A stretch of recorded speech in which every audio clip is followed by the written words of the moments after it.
Hi friends, இவங்க என்னோட fashion designing student சீபா. இவங்க வந்து சுடிதார் நெக் ஃபினிஷிங் வந்து பண்ணிட்டு இருக்காங்க. இந்த மாதிரி ஒரு ஸ்கேலப் நெக். இந்த ஸ்கேலப் நெக் ஃபினிஷிங் வந்து நார்மலா நம்ம கையில ஸ்கேலப் மாதிரி வரைஞ்சா கரெக்டா வராது. இதுக்குன்னு ஒரு ஸ்பெசிபிக் ப்ரொசீஜர் இருக்கு. அந்த ப்ரொசீஜர் என்ன, நம்ம எந்த மாதிரி வரைஞ்சா பெர்ஃபெக்ட்டா வரைய முடியும் அப்படின்றத நம்ம இன்னைக்கு கிளாஸ்ல பார்க்க போறோம். பக்ரம் எடுத்திருக்கேன். இது பேப்பர் கேன்வாஸ்னு சொல்லலாம். இந்த பக்ரமோட ராங் சைடுல வந்து என்னோட நெக்கோட மார்க்கிங்ஸ் வந்து பண்ணிருக்கேன். இந்த பக்ரம்ல இது சைனிங்கா இருக்கும். இது வந்து ரைட் சைடு. இந்த ரைட் சைடுல நீங்க எந்த மார்க்கிங்ஸும் பண்ணக்கூடாது. ராங் சைடுல மட்டும் தான் மார்க்கிங்ஸ் பண்ணணும். நான் ராங் சைடுல ஃபோல்ட் பண்ணி எடுத்திருக்கேன். இது வந்து நெக் வித், இது நெக் டீப். என்னோட நெக் வித் வந்து நான் 3 இன்ச்சஸ் மார்க் பண்ணியிருக்கேன். நெக் டீப் வந்து 6 இன்ச்சஸ் மார்க் பண்ணியிருக்கேன். ஸோ இந்த மாதிரி மார்க் பண்ணிட்டு ஒரு ரவுண்ட் நெக் நான் வரைஞ்சிருக்கேன். அதுக்கப்புறம் நெக்குக்கு வெளியில ஒரு 1/2 இன்ச்ல எக்ஸ்ட்ரா ஒரு ரவுண்ட் வரைஞ்சிருக்கேன். எதுக்காகனா நம்ம ஸ்கேலப் நெக் வந்து இந்த நெக்குக்குள்ள, அதாவது இந்த ஃபர்ஸ்ட் ரவுண்டுக்குள்ள இங்கே ஸ்கேலப் வச்சோம்னா நம்மளுக்கு வந்து நெக் ரொம்ப க்ளோஸ் ஆயிரும். நான் வெளியில ஒரு 1/2 இன்ச்ல இன்னொரு ரவுண்ட் நெக் வரைஞ்சிருக்கேன். இப்போ நான் இந்த இடத்துல ஸ்கேலப் வைக்கும்போது என்னோட நெக்ல வந்து கரெக்டாக அந்த ஸ்கேலப் வந்து டச் ஆகும் அப்படின்றதுக்காக ஒரு 1/2 இன்ச் வந்து வெளியில வச்சிருக்கேன். இப்போ வந்து இந்த செகண்ட் கர்வ் இருக்குல்ல, இதை வந்து மெஷர்மெண்ட் எடுத்து பார்த்துக்கோங்க எத்தனை இன்ச் வருதுன்னு. 9.5 இன்ச்சஸ் வருது. ஸோ இந்த 9.5 இன்ச்சஸ்ல எனக்கு வந்து மொத்தமா இங்க 5 ஸ்கேலப் வரணும்னு நான் பிளான் பண்றேன். அப்ப 9.5 இன்ச் டிவைடட் பை 5 போடுவோம். இப்போ வந்து இந்த இடத்துல ஒரு சின்னதா ஒரு ஸ்கேலப் வரைஞ்சிருக்கேன். இந்த ஸ்கேலப்போட லென்த் பாருங்க 1.9 இன்ச் இருக்கிற மாதிரி நான் எடுத்திருக்கேன்.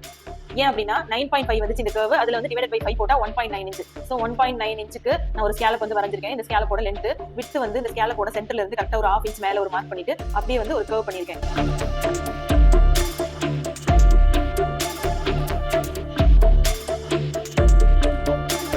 இந்த மாதிரி அட்டையில வந்து ஒரே ஒரு ஸ்கேலப் மட்டும் வெட்டிருக்கேன். இந்த ஸ்கேலப் வந்து கரெக்டா ஷோல்டர் லைன் ஸ்டார்ட் ஆகுதுல, அங்க இருந்து ஃபர்ஸ்ட் ஸ்டார்ட் பண்ணுங்க. இந்த அட்டையை வந்து கரெக்டா இந்த ரெண்டாவது லைன் நம்ம நெக் மார்க் பண்ணோம்ல, அதுல இருந்து இந்த இடத்துல வச்சுட்டு ஒரு ஸ்கேலப் வந்து நம்ம ஃபர்ஸ்ட் வரைஞ்சிக்கலாம்.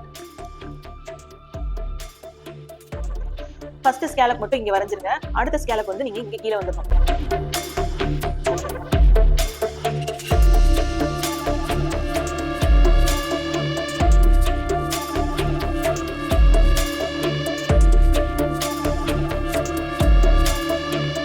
கோடு இருக்குல்ல, இதுல இருந்து ஒரு 1 இன்ச்சோ இல்ல 1.5 இன்ச்சோ வெளியில மார்க் பண்ணி அப்படியே வந்து அந்த மார்க்லயே ஒரு கோடு போட்டுட்டு அதை வந்து நீங்க அப்படியே வெட்டி எடுத்துக்கலாம்.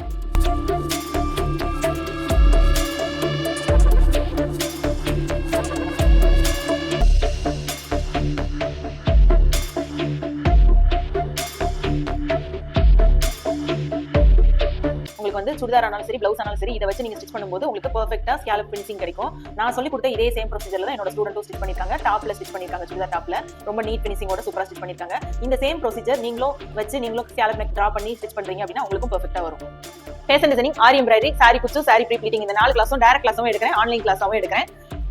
பிளவுஸோட பேப்பர் பேட்டர்ன் சேல்க்கு அவைலபிளா இருக்கு. 30 செஸ்ட் சைஸ்ல இருந்து 44 செஸ்ட் சைஸ் வரலும் normal blouse, princess cut blouse ரெண்டுமே அவைலபிளா இருக்கு. ஃபிட்டிங் வந்து பெர்ஃபெக்ட்டா வரும். ஆரி எம்ப்ராய்டரி ட்ரேஸ் புக் சேல்க்கு அவைலபிளா இருக்கு. நெக்கோட மார்க்கிங்ஸ் பெர்ஃபெக்ட்டா இருக்கும். ஸ்டிச்சோட நேம்ஸ் வந்து இதுல மார்க் பண்ணி தந்திருக்கேன்.